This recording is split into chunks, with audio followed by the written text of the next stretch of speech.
എറണാകുളം ജില്ലയിൽ എറണാകുളം പെരുമ്പാവൂർ ടൗണിൽ 9 സെൻറ്റിൻ്റെ അടുത്ത് സ്ഥലവും 1750 സ്ക്വയർ ഫീറ്റിൻ്റെ ഈ കാണുന്ന വീട്. 2 തെങ്ങൊക്കെ ഉണ്ട്, തേക്കുണ്ട്. നല്ല പോഷ് ഏരിയയിലാണ്. നല്ല മഴ പെയ്തുകൊണ്ടിരിക്കുകയാണ്. പക്ഷേ 2015 വെള്ളം കയറാത്ത പ്രോപ്പർട്ടിയാണ്. പെരുമ്പാവൂർ ടൗണിൽ പോഷ് ഏരിയയിലാണ്. മാർത്തോമ കോളേജിൻ്റെ അടുത്താണ്. ഈ കാണുന്ന 4 ബെഡ്റൂമിൻ്റെ വീട് വിൽപ്പനയ്ക്ക്. Urgent sale.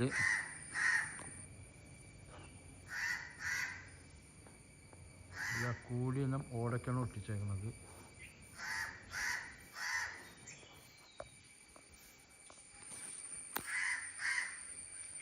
ഏറ്റവും മുകളിലൊക്കെ കംപ്ലീറ്റ് ഷീറ്റൊക്കെ ചെയ്ത് ചൂടെടുക്കില്ല. അതുപോലെ നല്ല പോഷ് ഏരിയയിലുള്ള